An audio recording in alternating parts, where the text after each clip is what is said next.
recording. Screen share.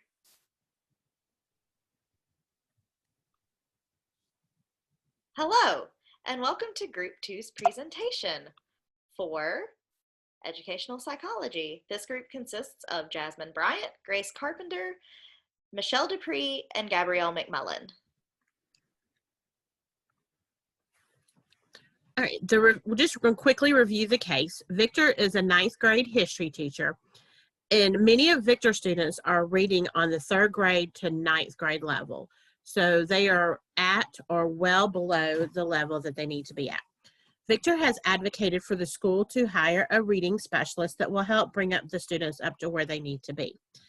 Instead of that, the school offered a 1-afternoon professional development that is hosted for teachers at GCHS by a reading specialist brought into them.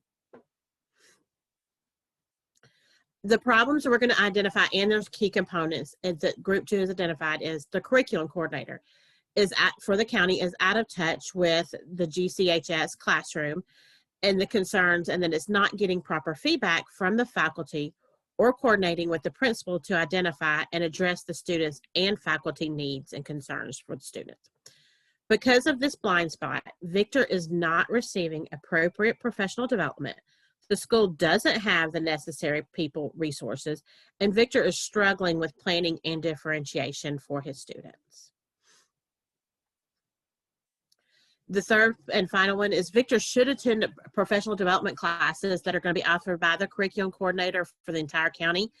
And this would help him to become better equipped to teach his students to become successful in their social study assignments while increasing their reading levels at the same time to be able to come more in line with the grade they're in. All right, the first area we're going to discuss is professional learning and development. The curriculum director should definitely offer a professional development class for teachers on the proper way to use project-based learning in the classroom. Project-based learning would be a great tool for Victor to use, and he could receive more professional development on how to conduct a proper PBL environment. It's where students will be able to, some students learn better by doing than they actually do by sitting in front of the teacher just listening to them talk all day.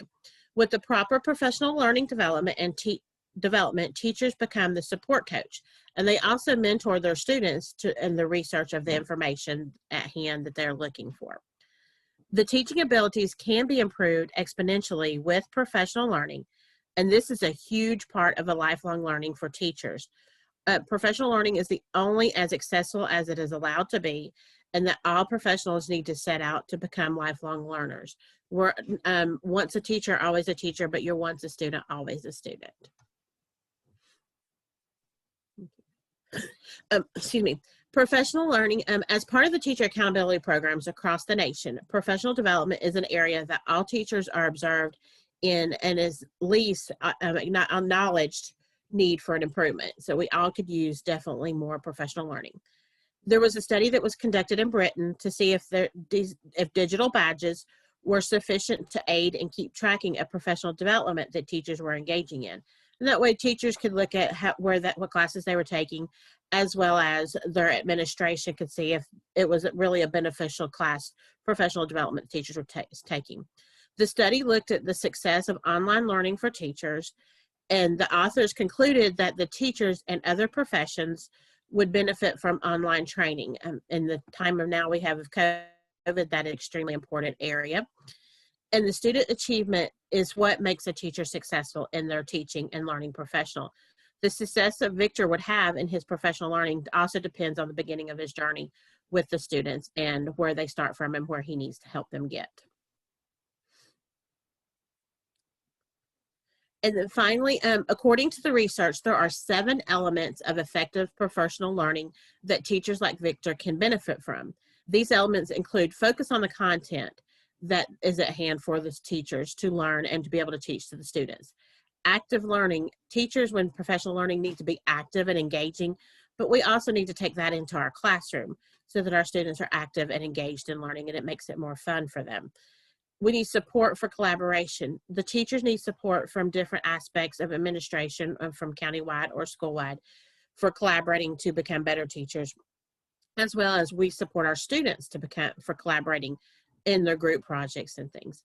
Model of effective practice. Teachers can model for other teachers. Teachers can also model for the student. And so when we do it in a professional learning environment, teachers are modeling for others so that we become better teachers. Coaching and expert support. The coaching comes in from the county. The county curriculum coordinator can bring in coaches or experts in the field of study that we need to support our teachers to learn to become better at the GCHS area. Feedback and reflection. Our teachers need to have proper feedback, and we also need to reflect on how we've done or how the class is done and what we can do to take that into our own classroom. Finally, the sustained duration. We need to be able to have this, whatever we want to implement through the professional learning, and not be asked to change the way we teach that, what we learned the next year. It needs to take a little bit longer to be able to come to fruition to see if our classes are actually working. We also need to get the most out of our professional learning. Victor does, the learning that the instructor needs to make sure that they deliver the content as they were in the audience. Victor sitting in a professional learning would need to be able to get the learning from the teacher that's teaching him, and they need to teach him like they were sitting there learning it themselves. And finally, professional learning and development is just one small piece of the puzzle that makes the success of teaching social studies to students a reality.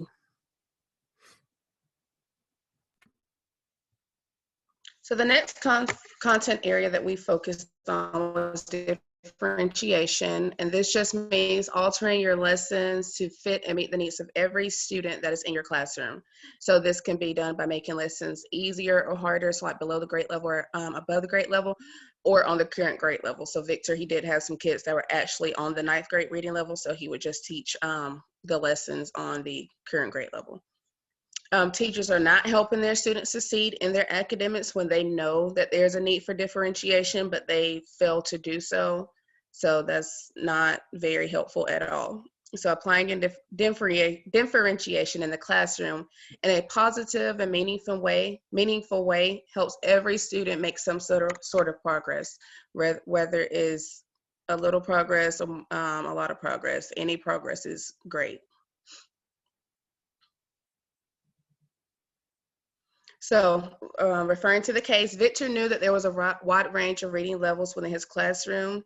In the beginning, we said that the students were reading from a 3rd grade level all the way up to the 9th grade level, but he failed to differentiate his lessons. He was expecting the same results from every student, knowing that they were all on various levels, and this caused a lot of issues. He wasn't getting the results that he wanted to see.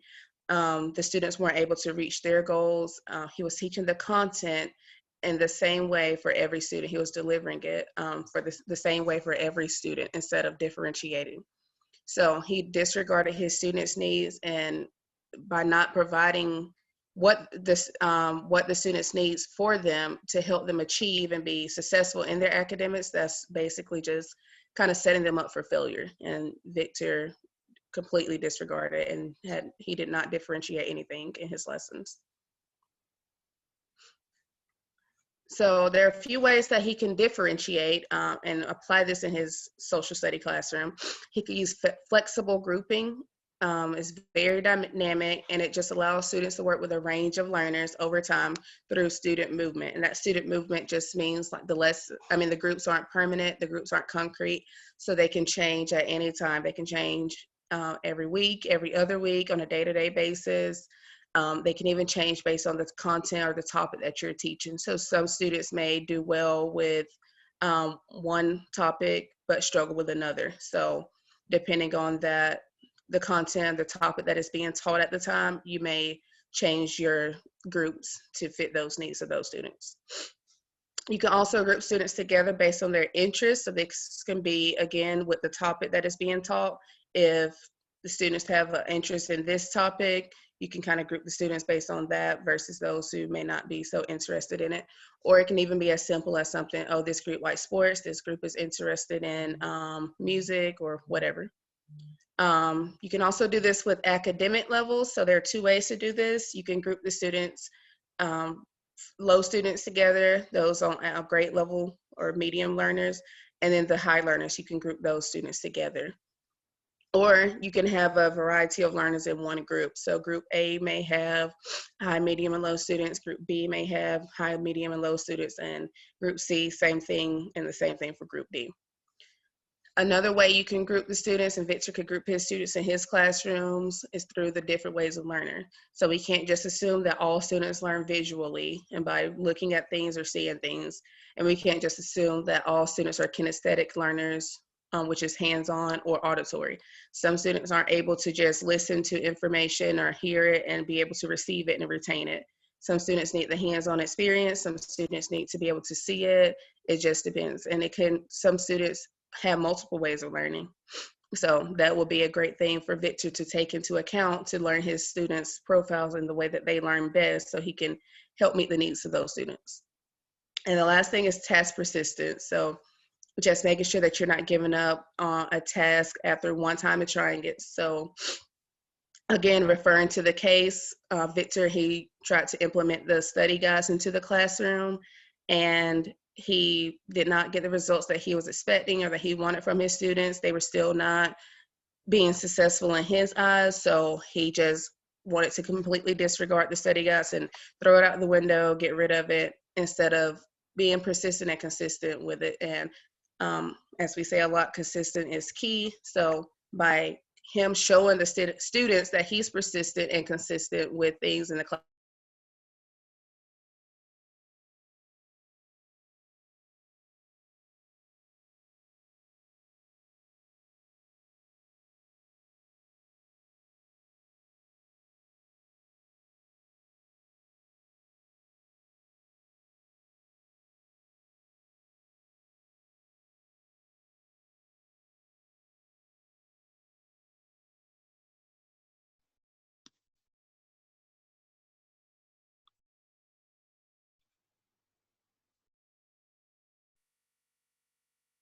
The next area that we wanted to identify was planning for effective teaching.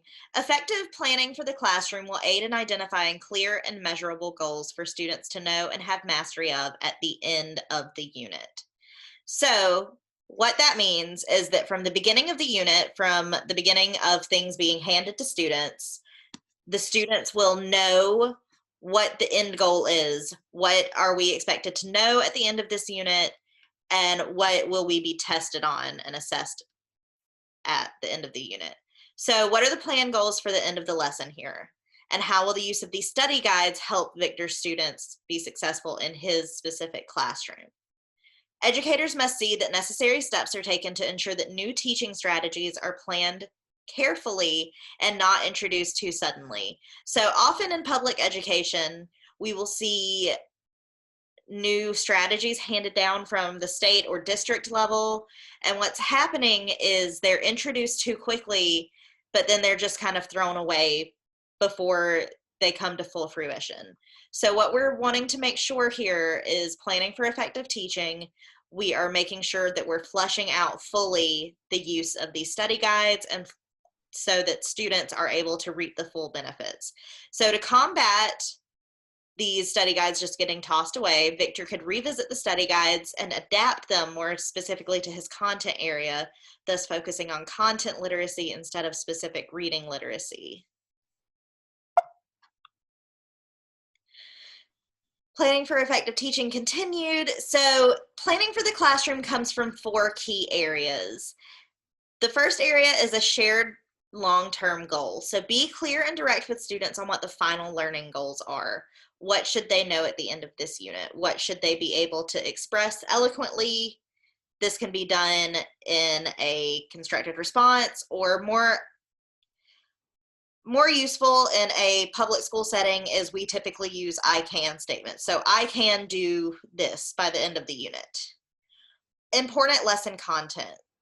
You have to ensure that the learning tools present only key information. You want to make sure that students are being taught the things that they need to know, not throwing everything at them at once. You're also looking at a careful study of your students. So this goes hand in hand with differentiation. You have to ensure that you've differentiated for your own students in your own classroom. And this may be all of your students together. It may be class period by class period. And then you're also going to use live observations. So with live observations, I don't necessarily mean that an administrator or a co-teacher or someone's going to be in your classroom with you. What we're looking at is that we're actively observing the classroom the day of implementation, and that if you see something is not working the way that you wanted it to, that you're able to switch to plan B, C, or even D if you need to. So you're switching gears, and that is to ensure that your students are successful. We also want to look at innovative lesson planning, and this is to help students with their depth of knowledge on a specific subject. So this is important for meaningful teaching. And a few ways that we can do this is through non-linguistic learning methods. So students can find videos or create like an interpretive dance or make like a little skit to represent learning goals. One of my personal favorites is the use of a tableau where students are like recreating an important moment, and in a history class, that would be like an important moment from history. Use of small groups instead of whole group instruction, use of open class discussion formats. So these two areas help students feel like they are actually involved in their own learning and they're not just being lectured at all day.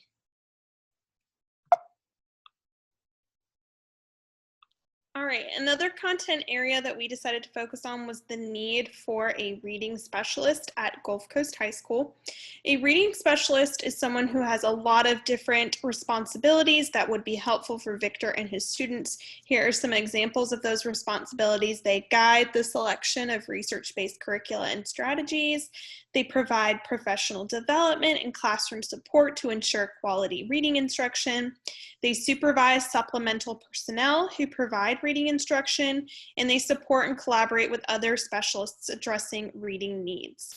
According to Huff and Cook, also the reading specialist is responsible for the discovery and implementation of alternative testing for struggling readers, which I think in Victor's case would be a really important asset to have in his resource bucket. There is some misconception of reading specialists. Some schools have pushed their reading specialists into the classroom as direct reading instructors to students for the majority of their day. But instead of this, these reading specialists should be with a teacher coaching them and providing them with resources, not as a direct instructor to students. Reading specialists are known as leaders in most of their schools, on par with the responsibilities of a principal or an ILT. These reading specialists provide professional development opportunities for teachers. They assess and place ELL struggling readers in appropriate classes. They work with the principal as change agents within their school. They provide advice and guidance to struggling readers, and reading specialist preparation programs now require educational leadership classes to prove that these are someone with a lot of responsibility in their school.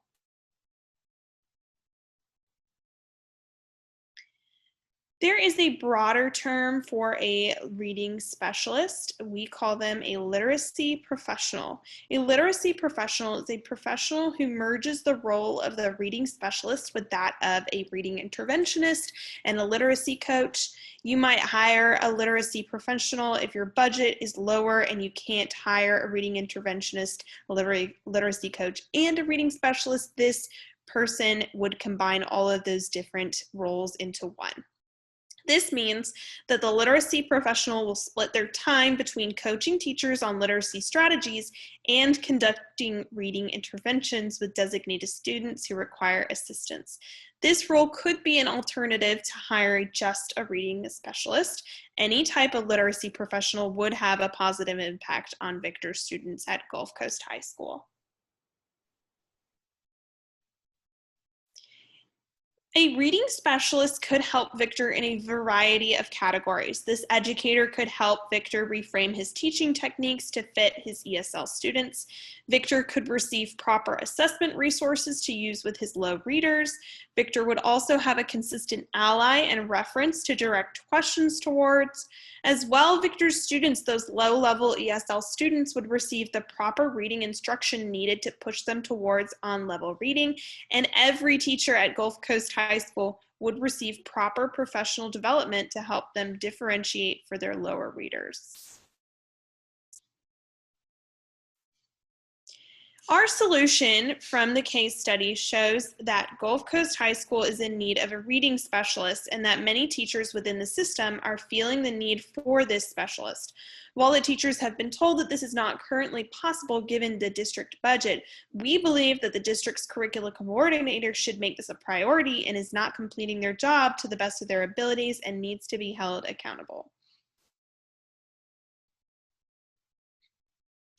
We would approach the solution by creating a proposed solution for specifically the curriculum coordinator to step in to assist the teachers in need, specifically focusing on the 4 content areas we previously identified.